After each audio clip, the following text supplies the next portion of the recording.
Open forum. തുറസിന്റെ തുറമുഖങ്ങൾ.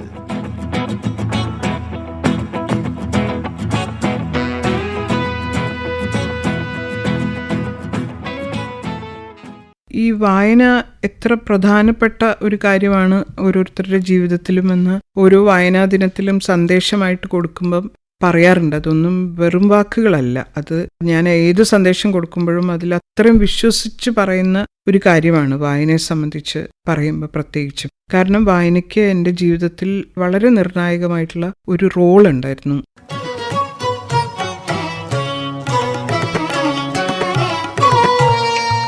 ഞാൻ എൻ്റെ വായന. ഇന്ന് ഈ പരമ്പരയിൽ ഓർമ്മകളും നിരീക്ഷണങ്ങളും പങ്കുവയ്ക്കുന്നത് എഴുത്തുകാരിയും അധ്യാപികയുമായ ദീദി ദാമോദരൻ. വീട്ടിലൊരു വലിയ ലൈബ്രറി ഉണ്ട്. 10,000 പുസ്തകങ്ങളിൽ കൂടുതലുള്ള അച്ഛൻ വളരെ ഗംഭീരമായിട്ട് കൊണ്ടു നടന്നിരുന്ന ഒരു ലൈബ്രറിയാണ്. അതിൽ പല വിഭാഗങ്ങളായിട്ട് തിരിച്ചിട്ടാണ് പുസ്തകങ്ങൾ അച്ഛൻ സൂക്ഷിച്ചിരുന്നത്. അതിനെപ്പറ്റി വളരെ കൃത്യമായിട്ടുള്ള ഏത് ബുക്ക് എവിടെയാണെന്ന് എപ്പോഴും അറിയുന്ന വിധത്തിലാണ് അത് വെച്ചിരുന്നത്. അതായത് ഒരു സെക്ഷൻ ബയോഗ്രഫി ആയിരുന്നു.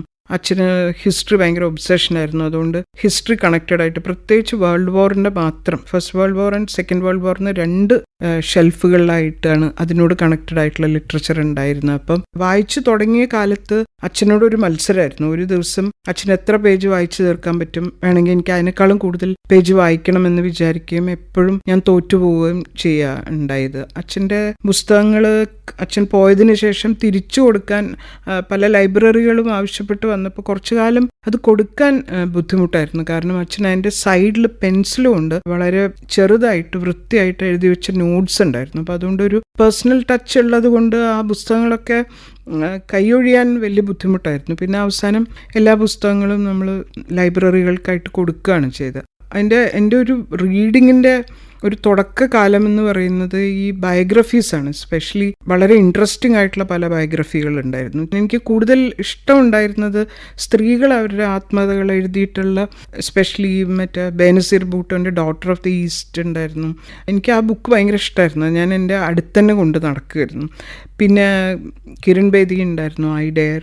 അത് കഴിഞ്ഞിട്ട് വളരെ വിചിത്രമായിട്ട് ചരിത്രമൊക്കെ ക്ലാസ്സിലും സ്കൂളിലൊക്കെ പഠിപ്പിച്ചതല്ലാത്ത തരം ലെയേഴ്സ് കാണുന്ന വിധത്തിലുള്ള കുറേ പുസ്തകങ്ങൾ അച്ഛൻ്റെ അടുത്തുണ്ടായിരുന്നു. എനിക്ക് ഓർമ്മയുണ്ട്, നിക്കോളാസ് ആൻഡ് അലക്സാൻഡ്ര, വലിയൊരു തടിയൻ ബുക്ക്, കുറേ ചിത്രങ്ങളൊക്കെ ആയിട്ട്. അതിൻ്റെ പല കാര്യങ്ങളും അച്ഛൻ എക്സ്പ്ലെയിൻ ചെയ്ത് തന്നുകൊണ്ടാണ് ഞാനത് വായിച്ചിരുന്നത്. എൻ്റെ അടുത്തുള്ള ഫാമിലി ട്രീ ആണ് എനിക്ക് ഏറ്റവും നല്ല ചരിത്ര പാഠം എന്ന് വേണം പറയാൻ. വേൾഡ് വാർ തന്നെ കസിൻസ് വാർ എന്ന് എന്തുകൊണ്ടാണ് വിളിച്ചതെന്ന് വാസ്തവത്തിൽ അത് ആ ഫാമിലി ട്രീ നോക്കിയിട്ടാണ് ഞാൻ മനസ്സിലാക്കിയത് പോലും.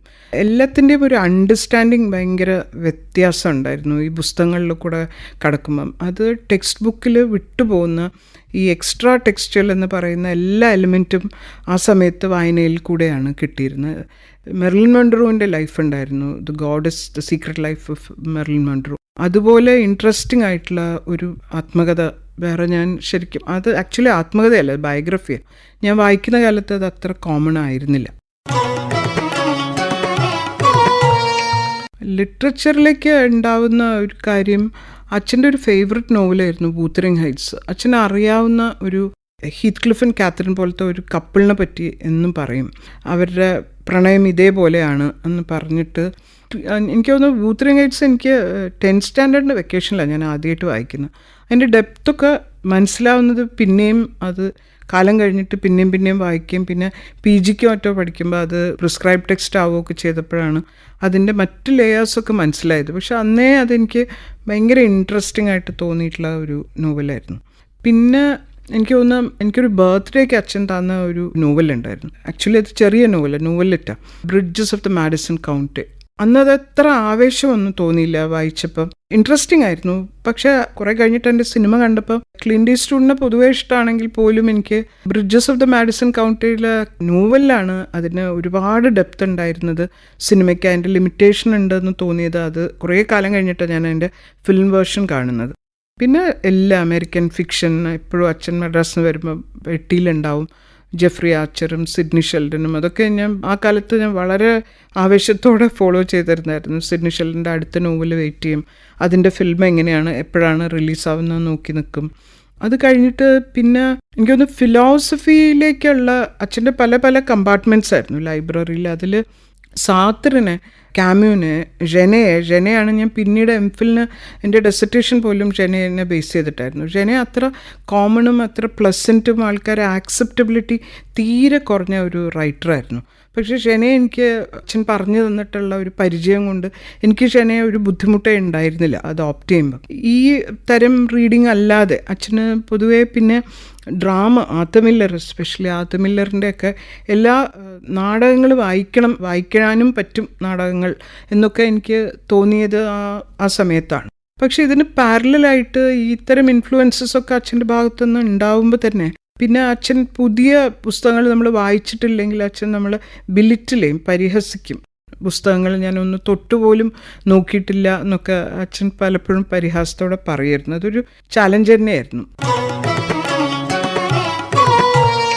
പിന്നെ അമ്മ എൻ്റെ ഇൻഫ്ലുവൻസ് വളരെ കൂടുതലായിരുന്നു. അമ്മ ഒരു പ്രത്യേക തരം റീഡിംഗ് ആയിരുന്നു. അമ്മയ്ക്ക് പാട്ടൊക്കെ എന്ന് വെച്ചാൽ കവിതകൾ വള്ളത്തോളിനെയും കുമാരനാശാനും ഉള്ളൂരിനെയൊക്കെ ഉമാകേരളൊക്കെ അമ്മയ്ക്ക് ഓൾമോസ്റ്റ് മുഴുവൻ ബൈ ഹാർട്ടായിരുന്നു. അത് അന്താക്ഷരികൾക്ക് വേണ്ടിയിട്ട് അമ്മ പറയും, പഠിപ്പിക്കുക, അതൊരു എക്സ്പോഷറായിരുന്നു. പിന്നെ പുതിയ കവിതകൾ മാതൃഭൂമി ആഴ്ചപ്പതിപ്പിലൊക്കെ വരുമ്പോൾ നമ്മൾ തേടി പിടിക്കുന്നതും കവിത വായിക്കപ്പെടേണ്ടതാണെന്ന് അറിയുകയൊക്കെ ചെയ്യുന്നത് അമ്മയ്ക്ക് കവിതയോടുള്ള ഒരു ഇഷ്ടം കൊണ്ടും. പിന്നെ നമ്മളെ സംബന്ധിച്ച് ഫെയറി ടെയിലൊന്നും ആയിരുന്നില്ല. ഈ ബെഡ് ടൈം സ്റ്റോറി എന്ന് പറയുന്നത് അന്ന് മാതൃഭൂമി ആഴ്ചപ്പതിപ്പിൽ ആശാപൂർണ ദേവിയുടെ പ്രഥമ പ്രതിശ്രുതി സീരിയലൈസ് ചെയ്ത് വരുമ്പോഴാണ് നമ്മൾ 2 ഭാഗത്തും കിടന്ന് അമ്മ അത് വായിച്ചു തരികയും അടുത്ത ആഴ്ചയ്ക്ക് വേണ്ടി നമ്മൾ കാത്തു നിൽക്കുകയും പ്രഥമ പ്രതിശ്രുതി കഴിഞ്ഞിട്ട് അടുത്ത സത്യവതി ആ ട്രിലജി മുഴുവൻ ബാഗുളിൻ്റെ കഥയും ഒക്കെയാണ് കാര്യമായിട്ട് എൻ്റെ ഉള്ളിൽ ഒരു ഷേപ്പിംഗ് എന്ന് പറയുന്നത് എനിക്ക് ഫീൽ ചെയ്ത് തുടങ്ങിയത്. കാരണം എനിക്കറിയായിരുന്നു ഞാനൊരു സ്ത്രീയാണ് എന്നും എനിക്ക് എൻ്റെ ഒരു ബെൻഡ് ഓഫ് മൈൻഡ് ഉണ്ട് എന്നും. പിന്നെ മുതലുള്ള വായനകളിലൊക്കെ ഇപ്പോഴും എനിക്ക് ആ ഫെമിനിസ്റ്റ് ഫിൽറ്റർ വെച്ചിട്ട് മാത്രമേ പിന്നെ എനിക്ക് വായിക്കാൻ പറ്റുള്ളൂ. അത് ഏകപക്ഷീയമാണോ എന്ന് ചോദിച്ചാൽ ഐ ഡൗട്ട്. കാരണം സാഹിത്യത്തിനെ ഒന്നിച്ച് നമ്മൾ വളരെ സ്വതന്ത്രമായ എന്തോ ഒരു എൻറ്റിറ്റി ആണെന്നുള്ള മട്ടിൽ പറയും. അത് സമ്പൂർണ്ണമായിട്ടും പുരുഷപക്ഷത്തിലുള്ള ഒരു കാര്യമാണെന്ന് പിന്നെ എപ്പോൾ വായിക്കുമ്പോഴും തോന്നാറുണ്ട്. പിന്നെ പഠിക്കുമ്പോൾ തന്നെ എൻ്റെ കല്യാണം കഴിയുന്നു. പ്രേംചന്ദ് അസാധാരണമായിട്ടുള്ള വായനാശീലമുള്ള ഒരാളായിരുന്നു. പ്രേംചന്ദിൻ്റെ വായന ഇൻഫ്ലുവൻസാണ് ആക്ച്വലി എനിക്ക് കോൺസെപ്റ്റ്സ് ഒക്കെ വളരെ കോൺക്രീറ്റ് ആയിട്ട് മാത്രമേ എനിക്ക് ആലോചിക്കാൻ പറ്റുള്ളൂമായിരുന്നു. അതിൻ്റെ മുമ്പ് ഒരു കോൺസെപ്റ്റ് എൻ്റെ മുമ്പിൽ കൃത്യമായിട്ടൊരു ക്ലാരിറ്റി വേണമായിരുന്നു. പ്രേംചന്ദിൻ്റെ ഈ മാർക്സിയൻ പെർസ്പെക്റ്റീവും പിന്നെ ഗ്രാംഷിയും അൽത്തൂസറും ഈ തരം ചിന്തയാണ്. ഫുക്കോ ഒക്കെ ഞാൻ സീരിയസ് റീഡിംഗ് എന്ന് പറയുന്നത് പ്രേംചന്ദിൻ്റെ ആ സോവിയറ്റ് ബുക്സാണ്, ഏർലി മാർക്സ് ഒക്കെ എസ്പെഷ്യലി. അത് വായിക്കുമ്പോഴാണ് എനിക്ക് തോന്നുന്നത് അത് വലിയൊരു പെർസ്പെക്റ്റീവ് ചേഞ്ച് ഉണ്ടായിട്ടുണ്ട്. കാരണം എനിക്ക് അബ്സ്ട്രാക്റ്റ് ആയിട്ടുള്ള കാര്യങ്ങളെ എനിക്ക് കൺസീവ് ചെയ്യാൻ പറ്റി തുടങ്ങി. അത് ആ ഫേസിലാണ് ഉണ്ടാവുന്നത്. പഠനത്തിൽ അത് വലിയ ഗണ്യമായിട്ട് എന്നെ സഹായിച്ചിട്ടുമുണ്ട്. പിന്നെ ഞാൻ എടുത്തതെന്ന് പറയുന്ന ലിറ്ററേച്ചർ തന്നെയാണ്. ഞാൻ പഠിച്ചതും പഠിപ്പിച്ചതൊക്കെ അത് സാഹിത്യത്തിനോടുള്ള താല്പര്യം കൊണ്ട് തന്നെ എടുത്ത മാർക്ക് കുറഞ്ഞവർ പോയി ചേരുന്ന ഒരു കോഴ്സാണ് ലിറ്ററേച്ചർ എന്ന് ആൾക്കാർ പറയാറുണ്ട്. ഞാൻ നല്ല മാർക്ക് കിട്ടിയപ്പോഴും ഇത്രയും പാഷനറ്റായിട്ട് ലിറ്ററേച്ചർ പഠിപ്പിക്കണം എന്ന് വിചാരിച്ച് തന്നെ അങ്ങനെ സെലക്ട് ചെയ്ത ഒരാളാണ്. അപ്പം ഈ പറഞ്ഞ ഫെമിനിസ്റ്റ് ലെൻസ് എനിക്ക് ത്രൂ ഔട്ട് ക്യാരി ചെയ്യുന്നുണ്ടായിരുന്നു.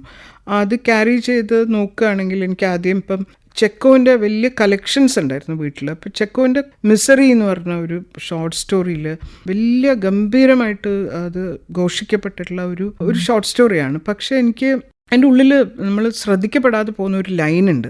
അത് എന്നെ സംബന്ധിച്ച് ഭയങ്കര ക്രൂഷ്യലായിരുന്നു. അതിൻ്റെ അകത്ത് എല്ലാവരോടും തൻ്റെ മകൻ മരിച്ചു പോയതിൻ്റെ സങ്കടം പറയാൻ ശ്രമിക്കുന്ന ആയണോ പൊട്ടുപോഫിന് പറയാൻ പറ്റില്ല. കാരണം ആർക്കും അയാളെ കേൾക്കാൻ നേരമില്ല. അങ്ങനെ അവസാനം അയാൾ ഒരു നിവൃത്തിയുമില്ലാതെ അയാളുടെ കുതിരയോട് തന്നെ എൻ്റെ മകൻ ഒരാഴ്ച മുമ്പേ മരിച്ചുപോയി എന്നും ഇങ്ങനെയാണ് മരിച്ചത് എന്നും ഇതായിരുന്നു അവൻ അവസാനം പറഞ്ഞത് തുടങ്ങിയ കാര്യങ്ങൾ പറയുന്നിടത്ത് കഥ അവസാനിക്കുന്നു. അങ്ങനെയാണ് അത് ദ ഔട്ട്സെറ്റ്. അത് ഗംഭീരമായിട്ട് ആൾക്കാർ ആഘോഷിക്കുന്ന ഒരു ഷോർട്ട് സ്റ്റോറിയാണ്. പക്ഷെ എനിക്ക് അതിൽ തോന്നിയിട്ടുള്ളത് അതിൻ്റെ അകത്ത് ഒരു ലൈനുണ്ട്. അതെന്താന്ന് വെച്ചാൽ നാട്ടിൽ എനിക്കൊരു മകളുണ്ട്, ഇവരോടൊക്കെ പറയുന്നതിലും നല്ലത് ഇതിലും ഭേദം സ്ത്രീകളോട് ഇത് പറയായിരുന്നു ഈ വിഷമം. സ്ത്രീകൾ ഒന്ന് കഴിഞ്ഞ് രണ്ടാമത്തതിന് ദിൽ സ്റ്റാർട്ട് ബ്ലാബറിംഗ് എന്നാണ്, കരയാൻ തുടങ്ങുമെങ്കിലും അതായിരുന്നു ഭേദം എന്ന് പറയുന്ന ചെക്കോയിൽ നിന്ന് തുടങ്ങിയതാണ് ഞാൻ ഈ ഫെമിനിസ്റ്റ് ഫിൽറ്റർ വെച്ച് നോക്കുമ്പോൾ. ഇതുവരെ നമ്മൾ പറഞ്ഞ ഈ കൊട്ടിഘോഷിക്കപ്പെട്ട വിശ്വോത്തര കൃതികളിൽ മുഴുവനും വളരെ ഏകപക്ഷീയമായിട്ട് അതൊരു ആണിൻ്റെ നോട്ടവും കാഴ്ചയും ഡിസയറും ഭയങ്ങളും വിഹ്വലതകളും മാത്രമാണ് പറയുന്നതെന്നുള്ളത് പലപ്പോഴായിട്ട് തിരിച്ചറിയുന്നുണ്ടായിരുന്നു. പിന്നെ എന്നെ എലൈൻ ഷോൾട്ടറിനെ വായിക്കുമ്പം അവർ പറയുന്ന പോലെ മേക്കേഴ്സ് ഓഫ് ദി മീനിങ്, സ്ത്രീകൾ എഴുതി തുടങ്ങുന്ന, അവരത് കൺസ്യൂം ചെയ്യുന്നതിന് പകരം അവർ ക്രിയേറ്റ് ചെയ്യുന്ന തരം സാഹിത്യത്തിനെ പറ്റി, ഗൈനോക്രിറ്റിസിസത്തിനെ പറ്റി പറഞ്ഞപ്പോഴാണ് ഞാൻ ആത്മകഥകളിലേക്ക് ശരിക്കും തിരിച്ചു പോകുന്നത്. ഈ സ്ത്രീകളൊക്കെ എങ്ങനെയാണ് അവർ ആത്മാവിഷ്കാരം നടത്തിയിട്ടുള്ളത്. മാധവിക്കുട്ടി എൻ്റെ കഥ പറയുന്നു, അവർ തന്നെ അത് തള്ളിപ്പറയുന്ന ഗതികേടിൽ നമ്മൾ അവരെത്തിക്കുന്നു, അത് ഫിക്ഷണലാണ് എന്നവർ പറയുന്നു. പക്ഷെ പിന്നെ അത് എൻ്റെ കഥ തന്നെയാണ് എന്ന് പറഞ്ഞുകൊണ്ട് നളിനി ജമീല ഞാൻ ഒരു ലൈംഗിക തൊഴിലാളി എഴുതുന്നു.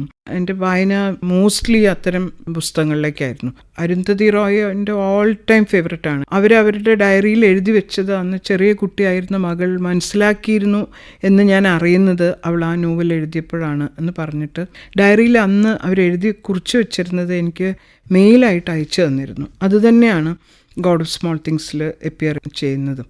എങ്ങനെ ഒരു സ്ത്രീ ആയിരിക്കുകയും പൊളിറ്റിക്കലി അവരെത്രയും ഷാർപ്പായിരിക്കുകയും ചെയ്യുന്നു എന്നുള്ള നിലയ്ക്ക് അത്ര അധികം നമ്മൾ പറയില്ല ഓവോട് കൂടിയിട്ടാണ് അരുന്ധതി റോയുടെ റൈറ്റിങ്സ് വായിക്കാറുള്ളത്, അതിനെ ഞാൻ അപ്രോച്ച് ചെയ്തിട്ടുള്ളത്.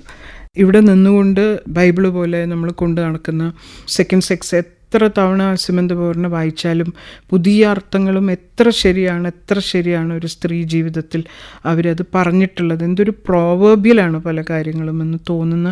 ഇപ്പോഴും ഞാൻ സെക്കൻഡ് സെക്സിൻ്റെ ഒരു കോപ്പി കയ്യിൽ വെക്കും. ഒരു വിവാഹത്തിന് കണക്റ്റഡ് ആയിട്ടാണെങ്കിൽ അതിൻ്റെ ചാപ്റ്റേഴ്സ് എടുക്കാനും, ഒരു അൺകോംപ്രമൈസിങ് ആയിട്ടുള്ള ഒരു സ്ത്രീയുടെ സ്റ്റാൻഡിൽ നിന്നുകൊണ്ട് മാത്രമാണ് ഇതിനെ കണ്ടിട്ടുള്ളത്. എന്ന് വെച്ച് പുതിയ തരം ലിറ്ററേച്ചർ വായിക്കുന്നില്ല എന്നല്ല, ജെൻഡറിൻ്റെ വലിയ കൺസേണാണ്.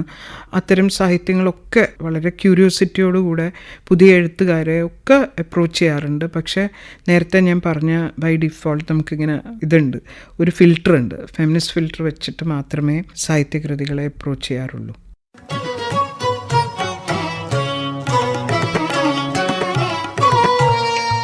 ഞാൻ എൻ്റെ വായന. ഈ പരിപാടിയിൽ ഇതുവരെ സംസാരിച്ചത് എഴുത്തുകാരിയും അധ്യാപികയുമായ ദീദി ദാമോദരൻ. Open forum. തുറസിന്റെ തുറമുഖങ്ങൾ.